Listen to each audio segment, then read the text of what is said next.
Hello. ये gravity classes है और मैं प्रमोद सर हूँ। और आज हमको पढ़ना है एक नया टॉपिक, हिंदी मीडियम फिजिक्स। तो याद करो, हमने पहले शुरुआत में पहले क्लास में एक वीडियो आ गया है, सेकंड वीडियो है। तो पहले क्लास में या फर्स्ट वीडियो में हमने क्या पढ़ा था, याद है कुछ? थोड़ा सा रिवीजन करो, रिवीजन करो। ठीक है जी। तो देखो, रिवीजन में हमने क्या पढ़ा था। एक तो पढ़ा था कि किसी वस्तु में आवेश की मात्रा है वो एनी होता है। ठीक है, क्या कहते हैं इसको? इसको बोलते हैं आवेश का क्वांटीकरण। ठीक। कूलाम का नियम में क्या पढ़े थे? यहाँ पर Q1 आवेश है और यहाँ पर Q2 आवेश है। ठीक है, यहाँ पर क्या है? Q1 आवेश और यहाँ पर Q2 आवेश। तो और R दूरी है, तो बल कितना होता है? K Q1 Q2 by R square. ये बल किस प्रकार का होता है? अगर धन धन है तो प्रतिकर्षण, ऋण ऋण है तो प्रतिकर्षण, और धन ऋण है तो आकर्षण। जानते हो? ठीक। अब के का मान क्या होता है? ए होता है 1/4 पाई एप्सिलॉन नॉट, और न्यूमेरिकल करोगे तो इतना इतना होता है। तो ये तो हमने पिछले टॉपिक में पढ़ा था। ठीक है, आज मैं क्या पढ़ाने वाला हूँ देखो। आज ना मैं एक नया टॉपिक पढ़ाने वाला हूँ जिसका नाम है क्या? विद्युत द्विध्रुव। विद्युत द्विध्रुव। ठीक है, लेकिन एक टॉपिक और पढ़ना था। विद्युत क्षेत्र। क्या पढ़ने वाले हैं? विद्युत क्षेत्र तथा उसकी तीव्रता। विद्युत क्षेत्र या उसकी तीव्रता, ये पढ़ने वाले हैं। ई से दिखाते हैं। ठीक है, तो विद्युत क्षेत्र की तीव्रता पढ़ते हैं। देखो कैसे। हमारे पास ना, मान लो कि यहां पर एक आवेश है, तो उसके आसपास का वह क्षेत्र, उसके चारों ओर का वह क्षेत्र जहां तक उसका प्रभाव होता है, उसको हम क्या बोलते हैं? विद्युत क्षेत्र की तीव्रता। क्या है विद्युत क्षेत्र की तीव्रता? किसी भी आवेश के चारों तरफ का वह क्षेत्र जहां तक उसका प्रभाव होता है। अब प्रभाव का मतलब क्या होता है? कि अगर कोई अन्य आवेश यहाँ पर है तो उस पर बल लगाएगा, बाहर है तो उस पर बल नहीं लगाएगा। ठीक है, तो विद्युत क्षेत्र की तीव्रता किसे कहेंगे? मान लो जो मैंने विद्युत क्षेत्र में ना एकांक धनावेश रख दिया, अब ये क्या करेगा? क्या उस पर बल लगाएगा? यस, यही तो तीव्रता है, यही तो तीव्रता है। तो विद्युत क्षेत्र की तीव्रता किसे कहेंगे? विद्युत क्षेत्र के किसी बिंदु पर उपस्थित एकांक धनावेश, ये क्या कहलाता है? एकांक धनावेश। एकांक धनावेश इसको बोलते हैं एकांक धनावेश। ऐसा आवेश जिसका मान 1 हो और जिसपे धन आवेश हो। ऋण आवेश हो तो नहीं चलेगा, नहीं चलेगा। तो एकांक धन आवेश जितने बल का अनुभव करता है या एकांक धन आवेश पर जितना बल लगता है उसे हम क्या कहेंगे? विद्युत क्षेत्र की तीव्रता। ठीक। मान लो यहां पर ऋण आवेश है, ठीक है, तो उसके आसपास विद्युत क्षेत्र उत्पन्न हो जाएगा। तो यहां पर एकांक धन आवेश रखेंगे तो ये उस पर बल लगाएगा। ऐसा कौन सा बल लगाएगा? आकर्षण बल। यही तीव्रता है। तो सर यहाँ पर एकांक धनावेश रखे तो यहाँ एकांक ऋणावेश नहीं रखेंगे? नहीं रखेंगे। मूल आवेश, ये आवेश कैसा भी हो, हमको यहाँ पर परिभाषा देना है एकांक धनावेश की। एकांक धनावेश का ही परिभाषा देना है। तो एकांक धनावेश किसे विद्युत क्षेत्र की तीव्रता किसे कहेंगे? एकांक धनावेश पर एकांक धन आवेश जितने बल का अनुभव करता है, जितने बल का अनुभव करता है, बल का अनुभव करता है, ठीक है, उसको विद्युत क्षेत्र की तीव्रता कहते हैं। लेकिन हमने डेफिनेशन तो रख दिया कि एकांक धन आवेश रखेंगे करके, लेकिन एकांक धन आवेश ना बड़ा आवेश होता है। हमें ऐसा आवेश रखना है जिसका खुद का मान बहुत कम, बहुत कम। उस बहुत छोटे से आवेश को बोलते हैं क्यू नॉट। इसको बोलते हैं परीक्षण आवेश। परीक्षण आवेश किसको बोलते हैं? बहुत छोटा होता है, बहुत छोटा सा आवेश होता है। ठीक है, तो क्या ये इस पे बल लगाएगा? लगाएगा। कितना बल लगाएगा? एफ। तो क्या इसको तीव्रता कहेंगे? नहीं, क्योंकि परिभाषा तो कहता है कि इस पर जितना आवेश लगेगा, इस पर जितना बल लगेगा उसको तीव्रता कहेंगे। तो इस पे जो बल लगा है उसको तीव्रता नहीं कहेंगे? नहीं कहेंगे। तो क्या करेंगे? बल को ना उस आवेश की मात्रा से भाग देना है। जिस आवेश पे बल लग रहा है उससे भाग देना है, तो ये तीव्रता हो जाएगी। ठीक, तो यहां से दो फार्मूला निकलता है। ई, बल को आवेश से भाग दो तो तीव्रता। अब बल चाहिए तो आवेश को गुणा करो तीव्रता से। बल चाहिए तो क्या करोगे? आवेश को तीव्रता से गुणा करोगे। और तीव्रता चाहिए तो बल को आवेश से भाग करोगे। ठीक है, ठीक है। तो ये हो गया उसका परिभाषा और डेफिनेशन, सॉरी, ये फार्मूला हो गया, सूत्र, और डेफिनेशन यहां से आएगा। ठीक है, तो फिर से विद्युत क्षेत्र की तीव्रता किसे कहते हैं? तो विद्युत क्षेत्र के किसी बिंदु पर रखा एकांक धनावेश जितने बल का अनुभव करता है उसे विद्युत क्षेत्र की तीव्रता कहते हैं।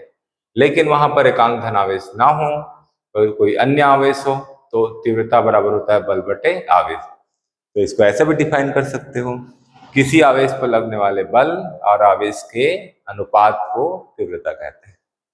ठीक, तो इसका मात्रक क्या होगा?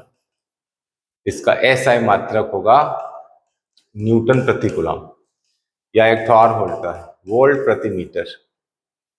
ठीक है, अब वोल्ट प्रति मीटर अगले चैप्टर में समझ में आएगा। कैसी राशि है ये? सदिश राशि। ठीक है, और इसका विमीय सूत्र निकाल सकते हैं? क्या इसका विमीय सूत्र निकाल सकते हैं? तो विमीय सूत्र कैसे निकालोगे? देखो, E बराबर एफ बटे क्यू नॉट होता है। बल का विमीय सूत्र याद है? बल का विमीय सूत्र किसी को याद है? बल का विमीय सूत्र होता है mLT-2 और आवेश का AT। तो ये जब ऊपर जाएगा तो mLT-2, यहाँ पावर 1 है, ऊपर जाएगा तो -1, A का पावर 1 है तो -1, तो ये हो जाएगा mLT-3 A-1। ये विद्युत क्षेत्र की तीव्रता का फॉर्मूला है। ठीक है, कर सकते हैं? कर सकते हैं? ठीक, अब हमको ना यहाँ पर एक फॉर्मूला पढ़ना है, तीव्रता। क्या पढ़ना है पता है? क्या पढ़ना है? देखो, एकांक धन आवेश के कारण क्या पढ़ना है? एकांक आवेश, धन आवेश में, एकांक आवेश में बिंदु आवेश लेते हैं। क्या? बिंदु आवेश के कारण विद्युत क्षेत्र, तीव्रता बोलने की जरूरत नहीं है, विद्युत क्षेत्र बोल दोगे तो काम हो जाएगा। ठीक है, तो बिंदु आवेश के कारण विद्युत क्षेत्र की तीव्रता कैसे निकालेंगे? मान लो कि यहाँ पर बिंदु O है और इस बिंदु पर एक आवेश है प्लस। अब क्या करेंगे? अब ये करेंगे कि हम ना यहाँ से कुछ दूरी पे चले जाएंगे और एक अन्य बिंदु ले लेंगे P, और इन दोनों के बीच की दूरी क्या ले लेंगे? R। अब यहाँ पर तीव्रता चाहिए तो मैं क्या करूँगा, यहाँ पर ना एक परीक्षण आवेश रख दूंगा। क्या है? परीक्षण आवेश, टेस्ट चार्ज इसको बोलते हैं, जिसका मान बहुत छोटा होता है। ठीक है, फिर क्या करेंगे?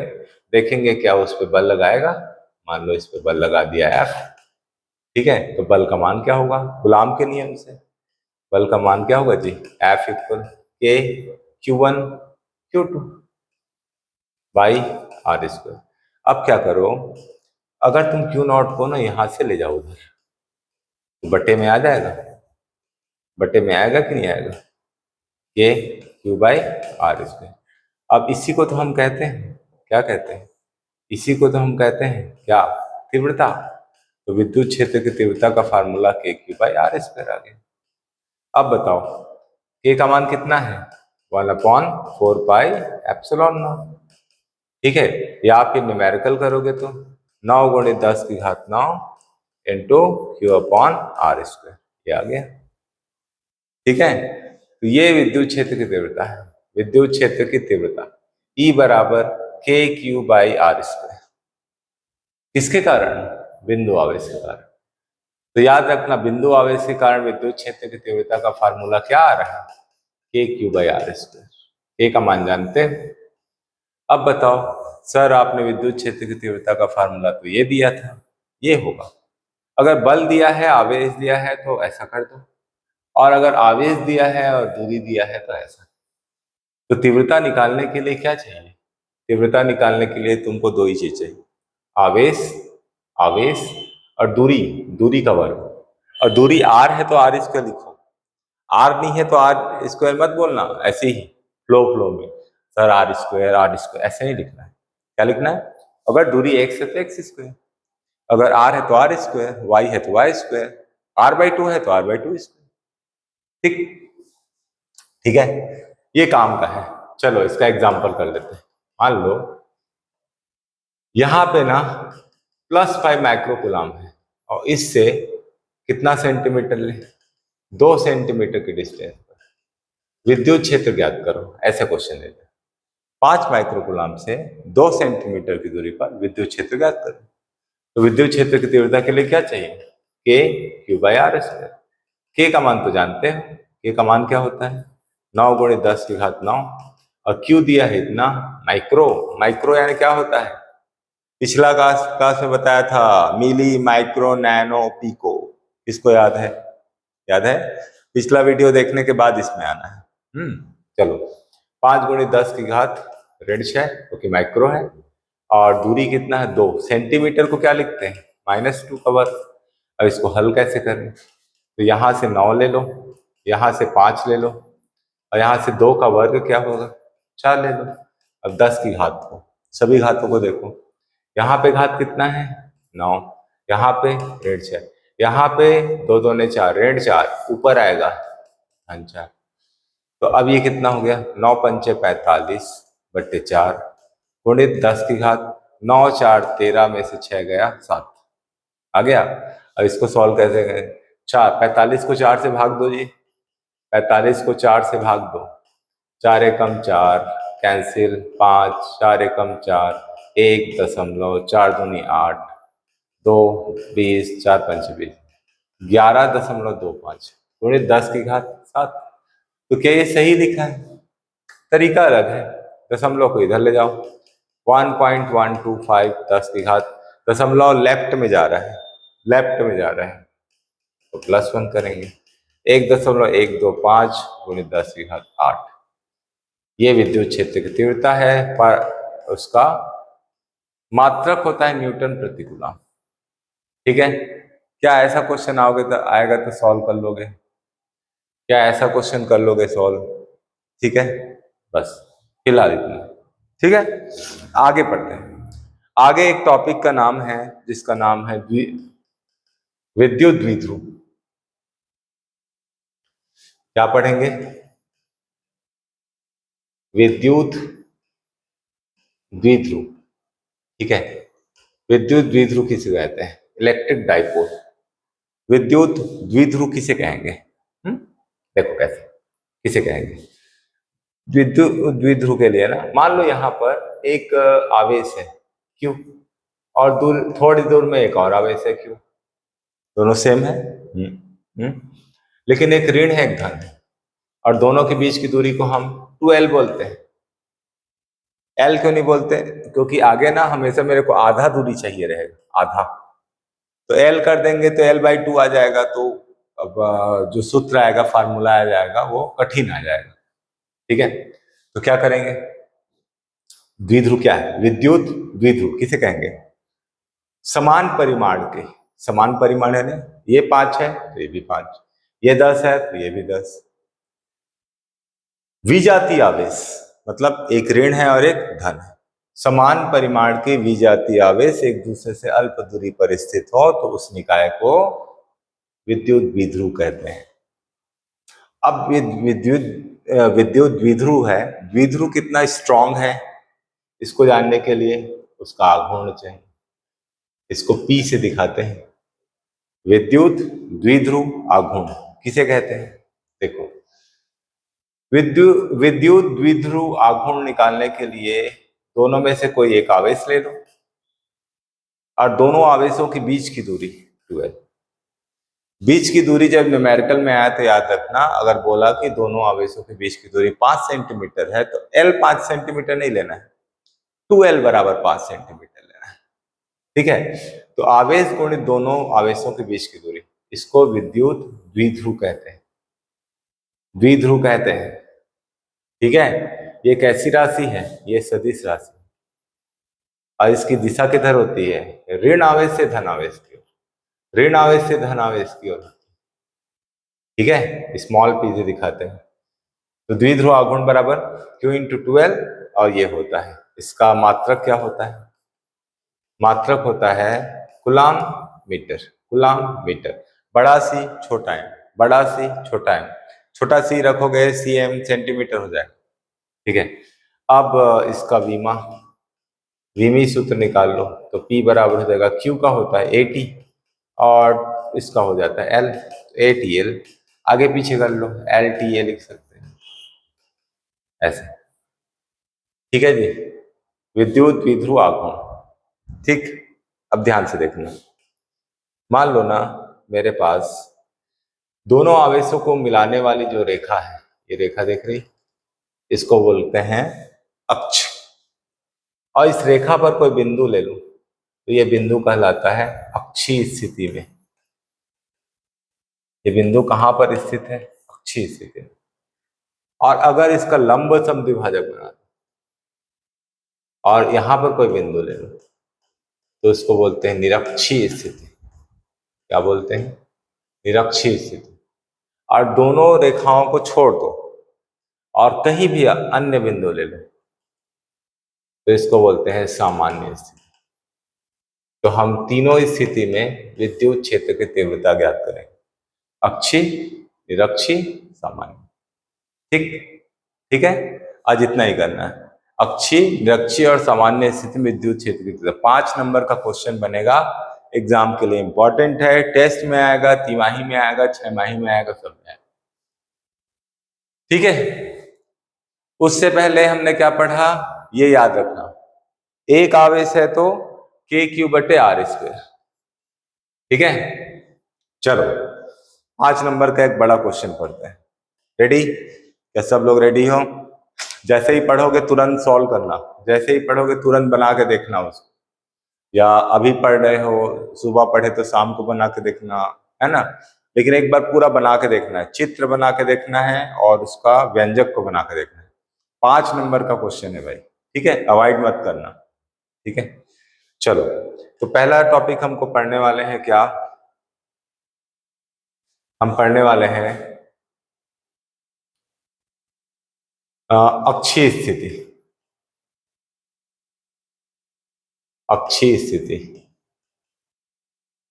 ठीक है, इसका फुल हेडिंग ये है कि द्विध्रुव के कारण अक्षीय स्थिति में विद्युत क्षेत्र की तीव्रता। तो मैं शॉर्टकट में लिख देता हूं, अक्षीय स्थिति क्या?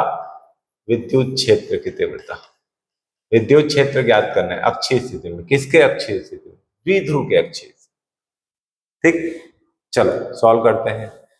हमको ना यहां पर लेना है 2 आवेश, तो मैं यहां पर ले लेता हूं ऐसा।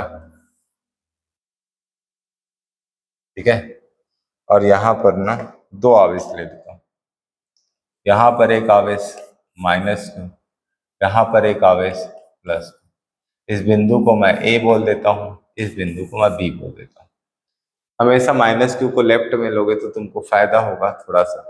ठीक है, चित्र ठीक ठाक बनेगा। मैं हर बार -q को लेफ्ट में लेता हूँ और +q को राइट में लेता हूँ।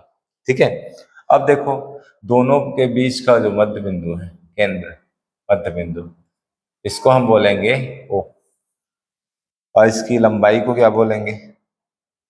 इसकी लंबाई को बोलेंगे 2L। हो गया, लंबाई कितनी है, मतलब दोनों आवेशों के बीच की दूरी 2L। ठीक, अब ना हम थोड़ा सा दूर जाएंगे अक्षीय स्थिति में। अक्षीय स्थिति में हम थोड़ा सा इससे दूर जाएंगे, ठीक है, चले गए। और वहां पर एक बिंदु ले लेते हैं पी। अब पी पर हमको विद्युत क्षेत्र चाहिए, पूरे इस निकाय का, पूरे द्विध्रुव का विद्युत क्षेत्र यहाँ पे चाहिए, ठीक। अच्छा, इसकी दूरी क्या है? तो दूरी हमेशा आर से लेते हैं, ओ से लेते हैं, आर दूरी। और इनके बीच की दूरी है 2l।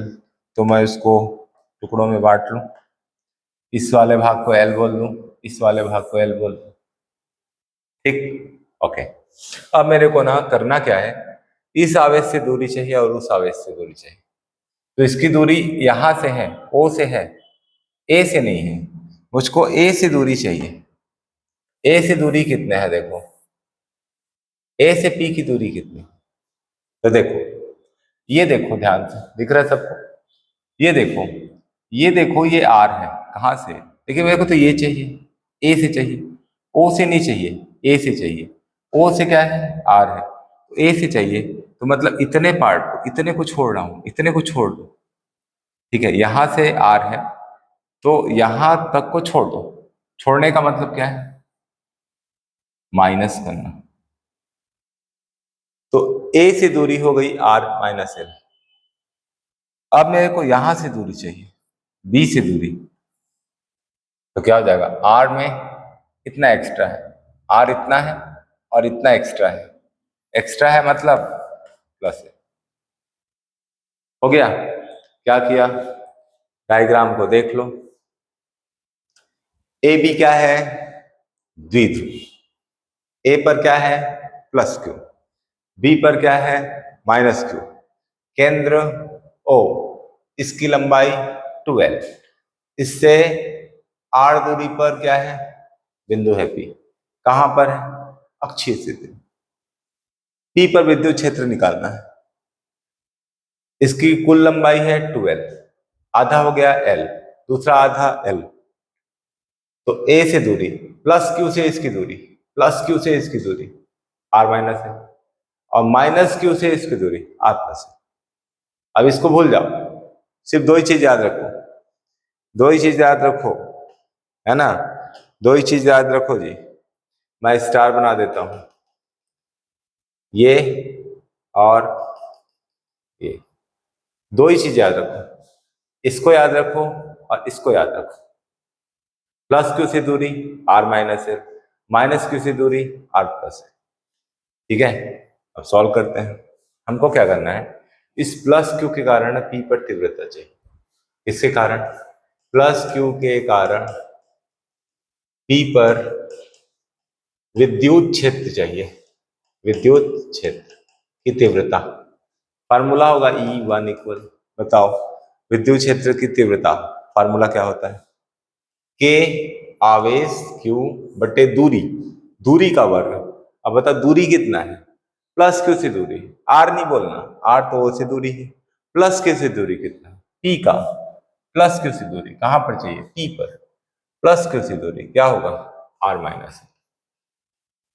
हो गया। अब आती है दिशा। तो विद्युत क्षेत्र की दिशा जानते हो कैसे निकालते हैं? विद्युत क्षेत्र की दिशा निकालने के लिए ना क्या करो, सोचो कि इस बिंदु पर, अगर इस बिंदु पर अगर मैं +1 एकांक धन आवेश रख दूं, तो ये क्या करेगा? उसको क्या करेगा? प्रतिकर्षण या आकर्षण? क्या करेगा? ये भी प्लस है और ये भी प्लस है, ठीक है, दोनों प्लस है। ये भी प्लस है और ये भी प्लस है, तो ये क्या करेगा? उसको क्या करेगा? प्रतिकर्षण। किस दिशा में? इधर, इधर। कितना है? इतना। किस दिशा में? इधर, राइट साइड में। काम खत्म। अब क्या करेंगे? अब क्या करेंगे? माइनस क्यू के कारण पी पर विद्युत क्षेत्र की तीव्रता, विद्युत क्षेत्र इसके कारण, माइनस क्यू के कारण पी पर विद्युत क्षेत्र। फार्मूला क्या आएगा? फार्मूला क्या आएगा? बताओ, फार्मूला क्या आएगा? E2 इक्वल कितना आएगा जी?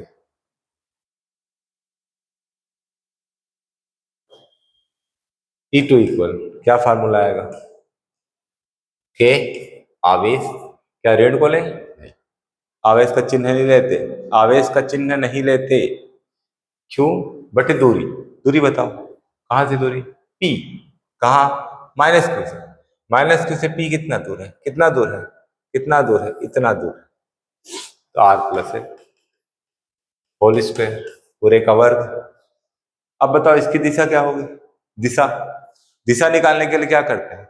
जिस जगह पर दिशा रखो उस जगह पर एकांक धन आवेश को रखना है, एकांक धन आवेश को रखना है। फिर सोचना है बल किधर लगेगा, एकांक धन आवेश रखे, अब बल किधर लगेगा इसको नहीं देखना है, किसको देखना है? ऋण के, ये वाला इसको भूल जाओ, ये वाला इसको क्या करेगा, क्या करेगा, क्या खींचेगा? तो ये हो गया E2, E2 इधर हो गया। अब E1 इधर है, E2 इधर है, दोनों विपरीत है। दोनों विपरीत होता है तो सीधा घटा दो, एक ही दिशा में है जोड़ दो, अपोजिट है घटा दो। तो परिणामी तीव्रता क्या होगी? तो क्या होगी परिणामी तीव्रता? P पर परिणामी क्षेत्र या परिणामी तीव्रता E बराबर क्या होगा? एक से दूसरे को घटा दो, बड़े से छोटे को घटा दो। अब बताओ E1 बड़ा कि E2 बड़ा? बताओ जी, इसको देख के नहीं बताना है, इसको देख के बताना है। देखो ये E1 बड़ा कि E2 बड़ा? E1 बड़ा कि E2 बड़ा? E1 बड़ा। देखो E1 इसका विद्युत क्षेत्र है, ये पास में है तो ये बड़ा है, इसका वैल्यू बड़ी होगी। और ये दूर में है तो इसकी वैल्यू छोटी होगी। तो E1 बड़ा है E2 से, क्या बड़ा है? चूंकि E1 बड़ा है E2 से तो E1 से E1 E2 को माइनस कर दो, E1 से E2 को माइनस कर दो। अब कैसा दिखेगा? E1 का मान कहाँ है? देखो E1 का मान कहाँ है? ये। तो क्या लिखोगे? K Q upon R minus L whole square माइनस E2 कितना है? ये। तो क्या आएगा? के क्यू बट्टे R plus L whole square. अब इसको दोनों में एक जैसा क्या है? कॉमन।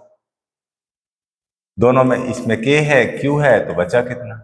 बट्टे में बचेगा R minus L whole square, एक बटे R plus L whole square पूरे पूरे कवर। अब आगे इसको हल करना है। अब ये 6वीं 8वीं क्लास का है, बन जाएगा? सॉल्व करते हैं। चलो कैसे करेंगे? इसका गुणा इसके साथ, इसका गुणा इसके साथ और आपस में, ठीक है? तो ये तो है के क्यू, इसका गुणा इधर तो R plus L whole square, इसका गुणा उधर R minus L whole square पूरे कवर, इसका आपस में गुणा R minus L whole square, ठीक है, और आर प्लस एल पूरे कवर। हो गया। अब आगे कैसे सॉल्व करेंगे? देखो आगे कैसे सॉल्व करेंगे। आगे कैसे सॉल्व करेंगे? पूरे कवर का फार्मूला याद है, ए प्लस बी पूरे कवर, तो आर प्लस एल पूरे कवर तो आर का वर्ग धन एल का वर्ग धन 2RL, A square plus B square plus 2AB, ठीक है, माइनस इसका करो ए स्क्वायर यानी R square L square minus 2RL। पहले दोनों पद पॉजिटिव रहेगा, इसका तीसरा भी प्लस रहेगा, तीसरा माइनस रहेगा। अब इसमें क्या करें? इसमें दोनों का स्क्वायर को ना कॉमन निकाल दो। अब क्या बचा? आर माइनस एल और आर प्लस एल। आई बात समझ में? तो इतना आ गया। आगे करें, आगे करते हैं।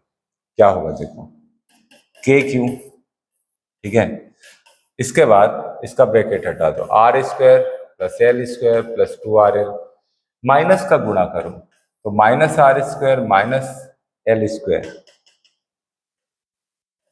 और प्लस, ये प्लस होगा, माइनस इधर आएगा प्लस हो जाएगा 2RL बटे में क्या है बताओ?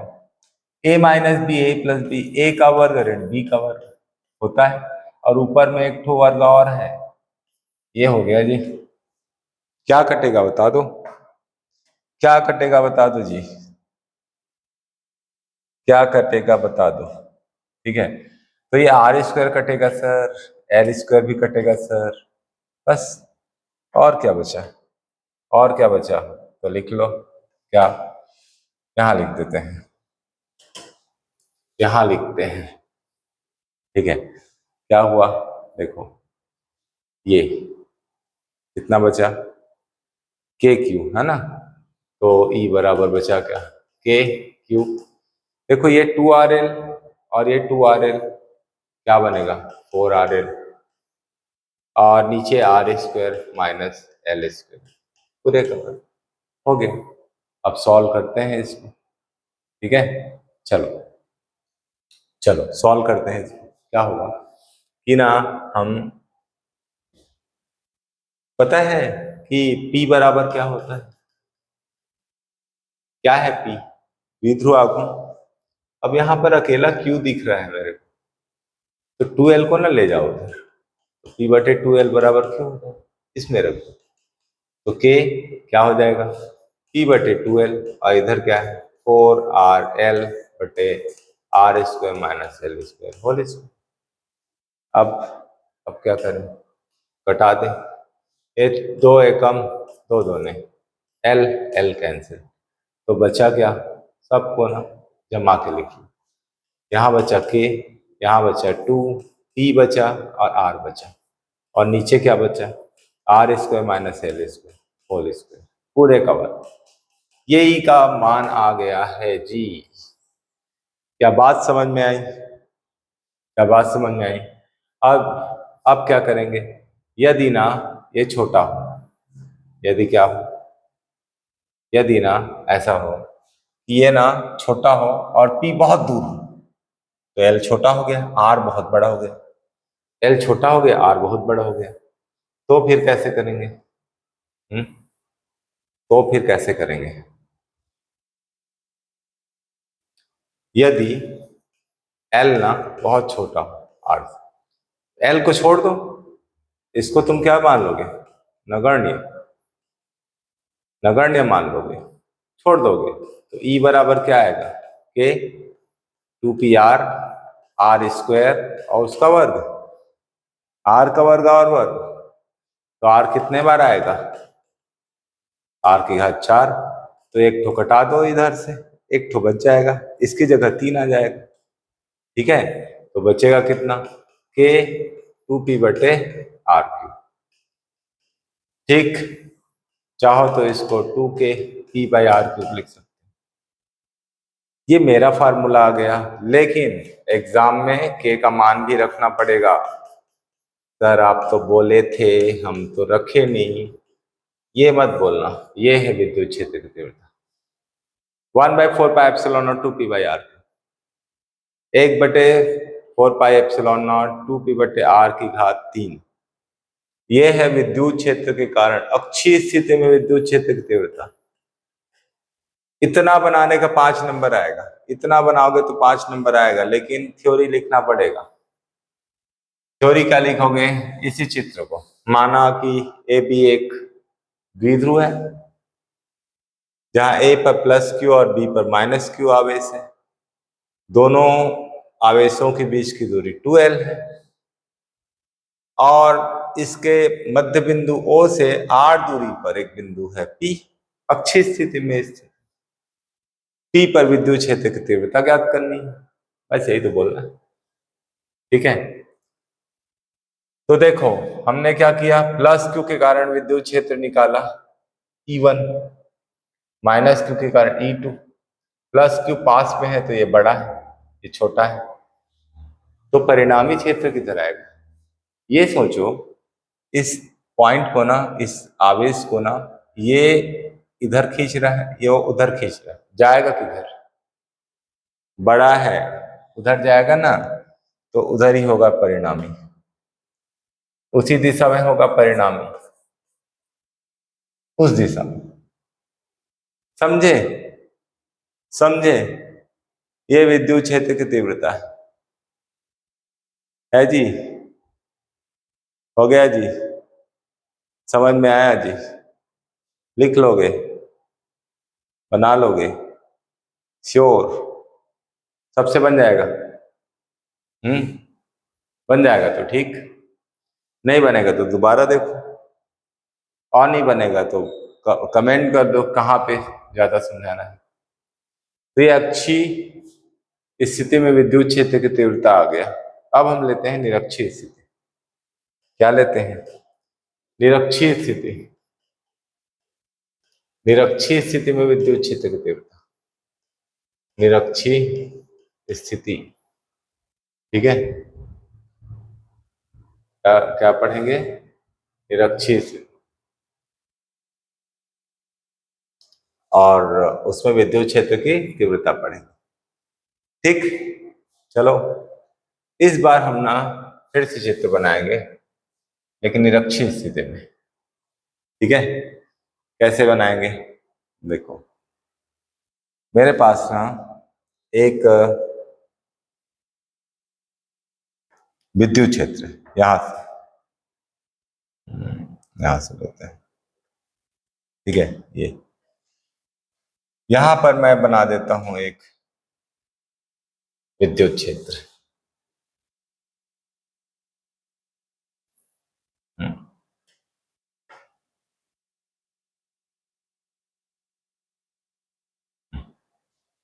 ठीक है।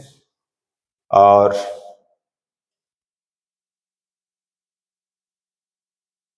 ये, और यहां पर इस पॉइंट को ए बोलते हैं, इस पॉइंट को बी, यहां पर प्लस क्यू और यहां पर माइनस रख दिया। इस पॉइंट को ओ बोल दो, दोनों आवेशों के बीच की दूरी क्या? 12, ठीक है। इतना तो सेम है, लेकिन इस बार ना हम ना इधर जाएंगे, थोड़ा सा इधर ऊपर जाएंगे,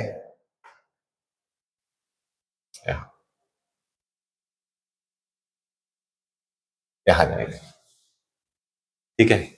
यहाँ पर जाएंगे और इस बिंदु को लेंगे क्या? पी, ठीक। तो पी की दूरी प्लस क्यू से तो निकाल लो, काम आएगा, बिल्कुल काम आएगा।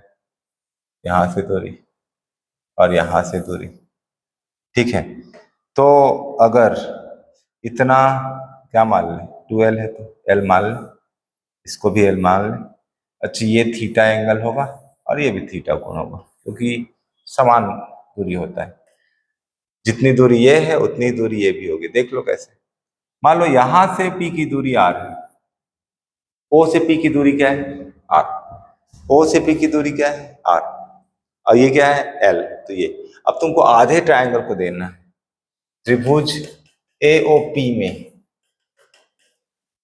एओपी, सिर्फ इस त्रिभुज को देखना है, इस त्रिभुज को, इस त्रिभुज को देखना है, इस त्रिभुज को देखना है, बस इस त्रिभुज को, ठीक है। मिटा देता हूं।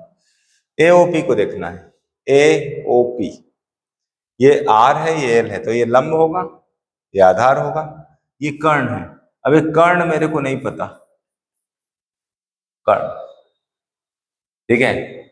तो ये कर्ण अगर हमको नहीं पता तो कैसे निकालेंगे? कर्ण का वर्ग बराबर लंब का वर्ग धन आधार का वर्ग। अब लंब का वर्ग कितना है जी?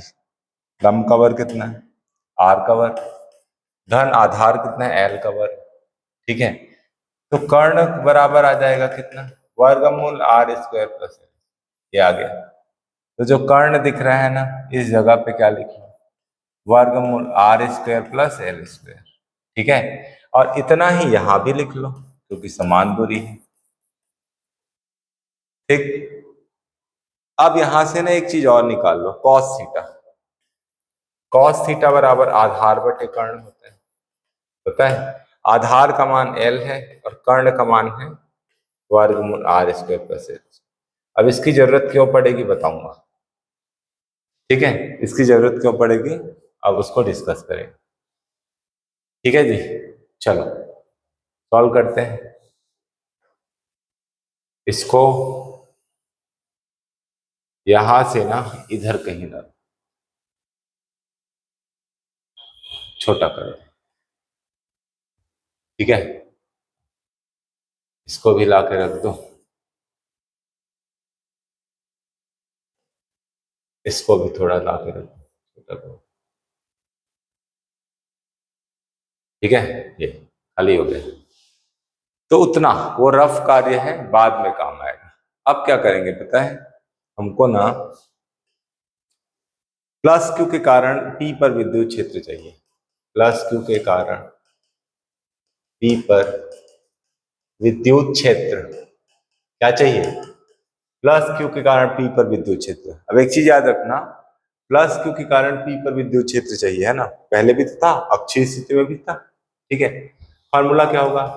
E1 इक्वल के आवेश, आवेश बताओ, आवेश Q, और दूरी बताओ इतना। इसका वर्ग करोगे तो वर्गमूल हट जाएगा, R square plus L square आएगा। इसका फिर से वर्ग मत लगा देना, दूरी का वर्ग हमारे पास होता है ना, E इक्वल के क्यू बाई आर स्क्वायर। ये दूरी है, तो दूरी, आवेश से दूरी, यहां से दूरी नहीं लेना है, आवेश से दूरी लेना है। ठीक है, कितना है? इतना, वर्ग, वर्ग करने पर वर्गमूल हट गया तो आ गया, फिर से वर्ग नहीं करना। ठीक है, ठीक है सर, फिर से वर्ग कर दिए सर, गलती हो गई सर, ये नहीं करना। यह है समीकरण एक। तीव्रता की दिशा कैसे निकालते हैं? सोचो, सोचो तीव्रता की दिशा कैसे निकालते हैं, सोचो कैसे निकालते हैं। यहां पे ना एक आंक धनावेश रखो, फिर सोचो ये क्या करेगा, ये क्या करेगा, उसको क्या करेगा, कुछ तो करेगा, क्या करेगा? धक्का मारेगा। तो ये लो, धक्का मार दिया, यही तो होगा। क्या होगा? E1 होगा। ठीक है, अच्छा, अब इसके कारण विद्युत क्षेत्र निकालो। माइनस क्यू के कारण P पर विद्युत क्षेत्र कैसा होगा? E2 इक्वल के क्यू, क्या ऋण रखूं? ऋण नहीं रखना। विद्युत क्षेत्र की तीव्रता में फार्मूला में आवेश का चिन्ह नहीं रखते, बटे दूरी, दूरी तो उतना ही है, R square plus L square whole square, square किया तभी इतना है। ठीक है, अब इसकी दिशा क्या होगा? क्या होगा सोचो, ये क्या करेगा? ये क्या करेगा? इसको +1 को सर खींचेगा, खींच लो, खींच लो, खींच दो इधर, ये हो गया ये। अब इसको क्या बोलोगे? E2 बोलोगे, E2 आ गया। अब पिछली बार क्या किए थे? अक्षीय स्थिति में याद करो, E1 इधर था और E2 इधर था, दोनों अपोजिट था तो घटा दिए।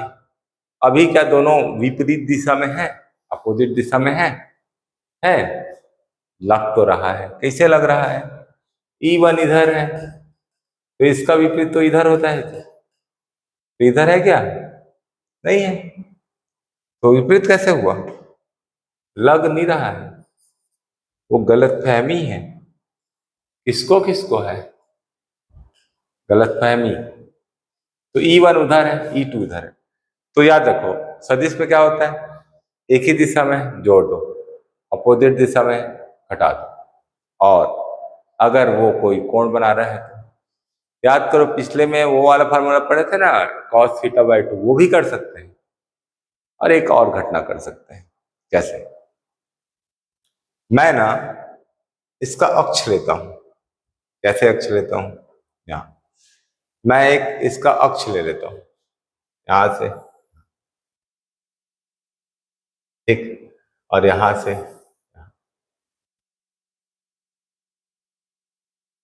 पूरा ले लेते हैं, यहां से, ठीक है, और इसको पकड़ लेते हैं थोड़ा इधर से, ये हो गया। तो यहां पर हमको क्या दिया है? ये E1 है, ठीक है, ये E2 है। ये देखो, अगर ये थीटा है ना, ये तो ये भी थीटा होगा। कौन सा कोण? एकांतर अंतर कोण। और ये थीटा है तो यहाँ भी थीटा होगा। कौन सा कोण? कौन सा कोण कहलाता है? संगत कोण। ठीक है, जानने की जरूरत है। अब ये E1 है ना, देखो ये E1 है, इसके आजू बाजू दो रेखा है, इधर और इधर, ये इसके साथ थीटा कोण बना रहा है, तो ये हो जाएगा E1 cos theta, E1 cos theta, और ये हो जाएगा E1 sin थीटा। ये क्षैतिज घटक, ये ऊर्ध्वाधर घटक। उसी प्रकार E2 इधर हो जाएगा E2 cos थीटा, और इधर हो जाएगा E2 sin थीटा। ठीक है जी, हो गया। क्यों? क्योंकि कोई भी सदिश हमारे पास है, इस सदिश को तोड़ने का मतलब है इसका पूंछ से दो लाइन खींचो, एक इधर और एक इधर। अब अगर ये इसके साथ थीटा बना रहा है तो ये कॉस होगा ई के साथ, और ये साइन होगा। अगर ये इसके साथ थीटा बनाता तो ये ई कॉस थीटा होता और ये ई साइन थीटा होता। शर्त क्या है? ये आपस में 90 डिग्री हो, ये आपस में क्या हो? 90 डिग्री। ठीक है, तो उतना जानने की जरूरत है नहीं, उतना तो कॉमन सेंस है, जानते होगे। अब वापस आते हैं, तो वापस प्लस क्यू का विद्युत क्षेत्र E1 है इधर, माइनस क्यू का E2 है इधर। E1 और E2 का मान सेम है, देखो E1 और E2 का मान सेम है, सेम सेम दिख रहा है। E1 और E2 का मान सेम दिख रहा है, सेम दिख रहा है। तो सेम दिख रहा है तो क्या करेंगे, उसके घटक भी सेम होंगे। इसका क्षैतिज घटक ये, इसका क्षैतिज घटक ये, E1 cos theta, E2 cos theta. इसके जब घटक निकाल रहे हैं तो हम निकाल रहे हैं क्षैतिज घटक। क्षैतिज, क्षैतिज कैसे लिखते हैं? क्षैतिज घटक कौन कौन सा है? E1 cos थीटा और E2 cos थीटा। और ऊर्ध्वाधर घटक, ऊर्ध्वाधर घटक ये क्या है? E1 sin थीटा और E2 sin थीटा है।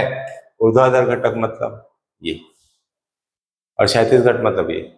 तो ये दोनों तो विपरीत है तो काट दो, ये दोनों विपरीत है तो कैंसिल, और ये दोनों समान दिशा में, ये कैसा है? विपरीत।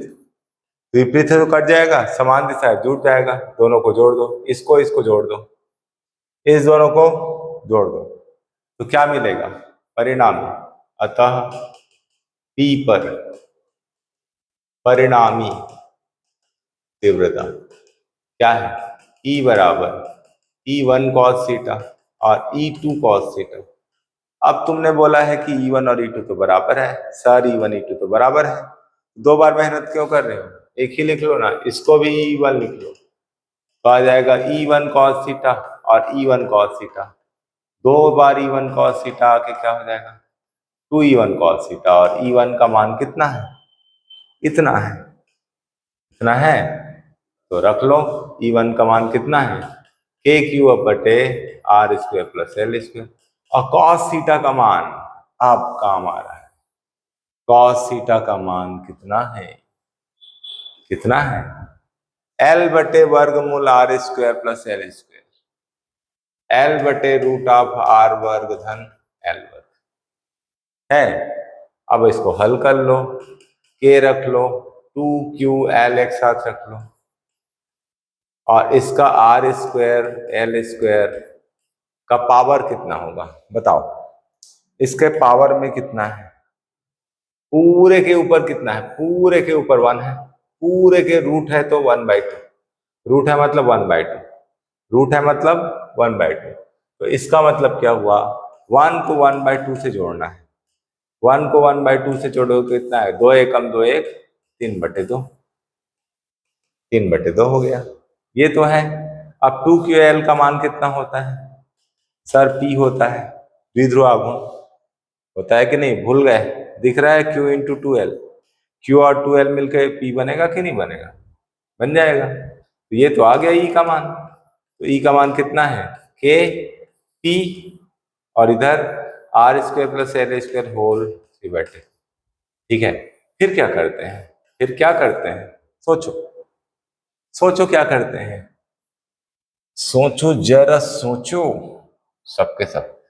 ये देखो एल है, अगर ये छोटा है और ये दूर है तो इसको छोड़ दो, एल को छोड़ दो रे बापा, एल को छोड़ दो। एल, यदि यदि एल बहुत छोटा हो आर से, एल छोड़ दो। एल को क्या बोलते हैं, क्या कहा, एल को क्या बोलते हैं, नगण्य, नगण्य कर दो।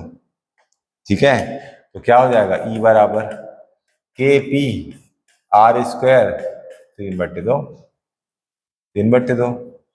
तो घात का घात क्या होता है, घात का घात क्या होता है, घात का घात गुणा, गुणा होगा तो ये तो कटेगा ना। ठीक, तो क्या बचेगा, के पी बटे आर क्यूब, ये तुम्हारा फॉर्मूला है, ई बराबर के पी बटे आर क्यूब, ई बराबर के पी बटे आर।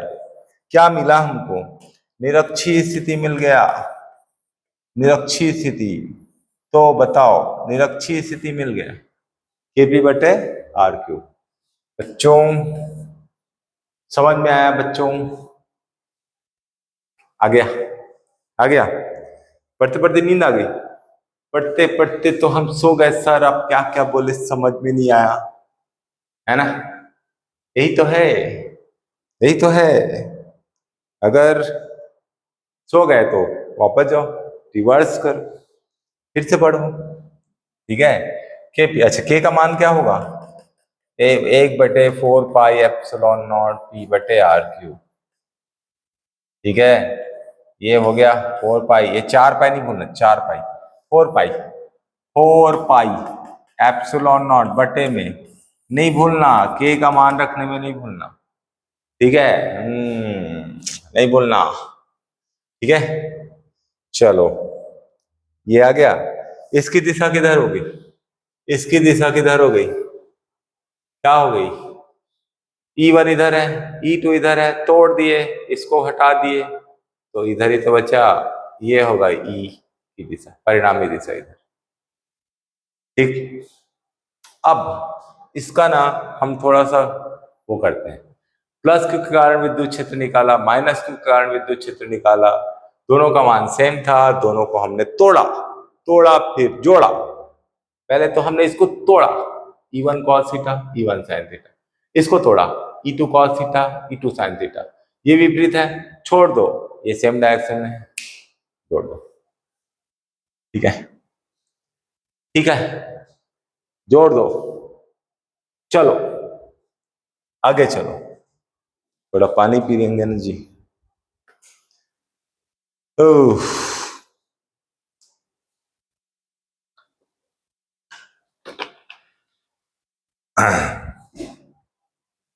पानी वानी पी लेते हैं भाई, बेचारा आदमी यहाँ मजदूरी कर रहा है।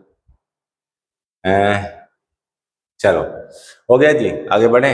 अब थोड़ा सा विश्लेषण कर लेते हैं, क्या कर लेते हैं, विश्लेषण ऐसे लिखते हैं क्या, लिखते हैं एनालिसिस बोल देते हैं, एनालिसिस बोल देते हैं। ठीक, देखो मान लो हमारे पास ना यहाँ पर माइनस क्यू आवेश है, यहाँ पर प्लस क्यू आवेश, तो बताओ द्विध्रुव आघूर्ण किधर होता है, नहीं पता सर, इधर होता है सर, माइनस से प्लस।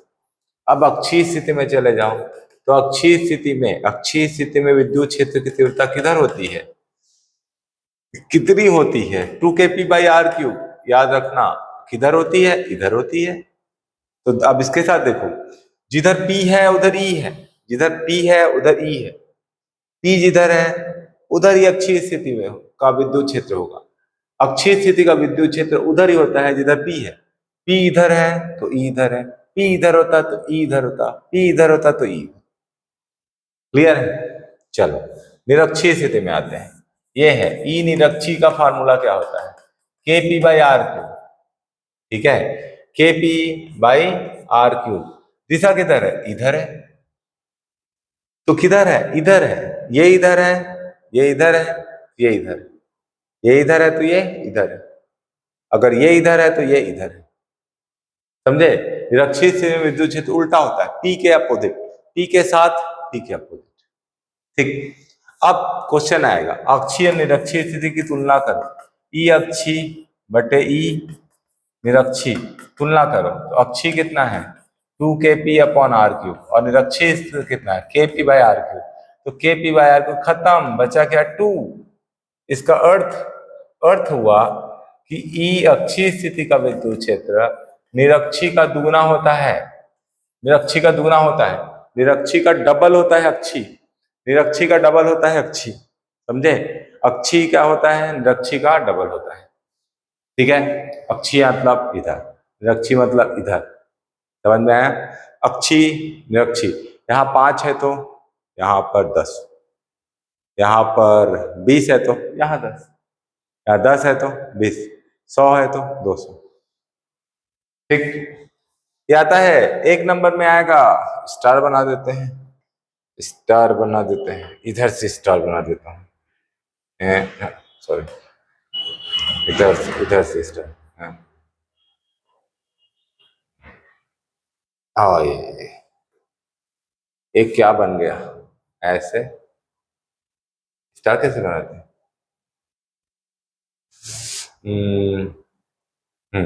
ऐसे ऐसे, स्टार बन गया। आएगा एग्जाम में, आएगा आएगा आएगा, आ सकता है स्टार, ठीक। आगे बढ़े, आगे बढ़ते हैं, आगे बढ़ते हैं। क्या लिखेंगे, निरक्षीय स्थिति है, ये लिख दिए, ऐसे कर। चलो अब सामान्य स्थिति, सामान्य स्थिति को पढ़ने के लिए कौन को रेडी है। सामान्य स्थिति परीक्षा में आता है सर, सामान्यतः नहीं आता है, पढ़ाऊं कि नहीं पढ़ाऊं, आता है, कभी आ गया तो पढ़ा देते हैं। सामान्य स्थिति थोड़ा सा बढ़ देखते हैं। सामान्य स्थिति में विद्युत क्षेत्र की तीव्रता, सामान्य स्थिति क्या करोगे, देखो सामान्य स्थिति के लिए बस 10 मिनट, फिर क्लास खत्म होने वाली है, आज इतना ही, फिर जाओ घूमो फिरो पट्टी करो, जो करना है वो करो। ये देखो, ये सामान्य, ये है विद्युत क्षेत्र, हाँ द्विध्रुव, यहाँ पे यहाँ पे ये बी, ठीक है। ए पे क्या रखा हमने, ए पे रख दिया यहाँ पर +q, यहाँ पर बी पे रख दिया -q, रख दिया, ये केंद्र है O, ठीक है। और हम ले लेते हैं कुछ दूरी पे, यहाँ पे ले लेते हैं r दूरी पे, r दूरी पे एक बिंदु ले लेते हैं P, P नहीं लेते इस बार, C ले लेते हैं। C पर विद्युत क्षेत्र ज्ञात करना है। O से दूरी है C की r और कोण है उसका थीटा, ठीक। द्विध्रुव आघूर्ण किधर होगा, द्विध्रुव आघूर्ण किधर होगा जी, इधर होगा, ये द्विध्रुव आघूर्ण है, इज दैट क्लियर, क्लियर है, ये द्विध्रुव आघूर्ण है P, ठीक है। तो P के घटक निकालो, किधर निकाले, एक इधर निकालो और एक इधर निकालो 90 पे। तो थीटा किसके साथ बन रहा है, इधर P है, इधर हो जाएगा P cos थीटा दिख रहा है, और इधर हो जाएगा P sin थीटा, वो P cos थीटा है, ये P sin थीटा। मतलब तुमने क्या किया, तुमने द्विध्रुव को ना तोड़ दिया, द्विध्रुव को ना तोड़ दिया 2 भाग में। अब तुम्हारे पास एक नहीं 2 ठो द्विध्रुव है, एक जो इधर रखा है, एक जो इधर रखा है। तो इसके लिए ये हो गया अक्षी और इसके लिए ये हो गया निरक्षी, क्लियर है। इसके लिए क्या हो गया अक्षी और इसके लिए निरक्षी। डायरेक्ट फार्मूला लगाओ, डायरेक्ट फार्मूला क्या लगाओ, घटक P cos थीटा के कारण C पर विद्युत क्षेत्र की तीव्रता, शॉर्टकट लिख दो, ये लो E1 बराबर आ जाएगा, कैसी स्थिति है, अक्षीय स्थिति, अक्षीय स्थिति है, तो अक्षीय स्थिति का डायरेक्ट फार्मूला याद है 2kp/r³। अब P अकेला नहीं है यहाँ, P cos, ये P खत्म, इसका काम, इसको नहीं देखोगे, इसको कोई नहीं देखेगा, इसका काम खत्म। क्या हो गया बाबा, हाँ हाँ, इसको कोई नहीं देखेगा, इसको देखो P cos थीटा, तो हमारे पास क्या आएगा 2k, अच्छा P के साथ cos थीटा, ठीक है, ठीक है जी, ठीक है, हो गया, ये हो गया। अब इसकी दिशा किधर होगी बताओ, इसकी दिशा किधर होगी बताओ? E1 की दिशा किधर होगी? देख लो बाबा, देख लो भाई, E1 की दिशा किधर होगी? E1 की किधर होगी? उधर। अक्षीय स्थिति में किधर होता है? जिधर P होता है। P नहीं, P cos थीटा जिधर होता है। P cos थीटा किधर है? P cos थीटा किधर है? इधर है, तो इधर ही होगा E1। हो गया? हो गया।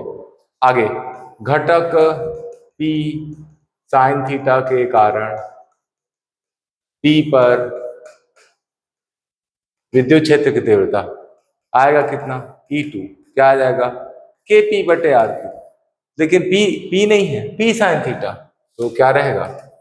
sin थीटा चिपका दो। किधर होता है?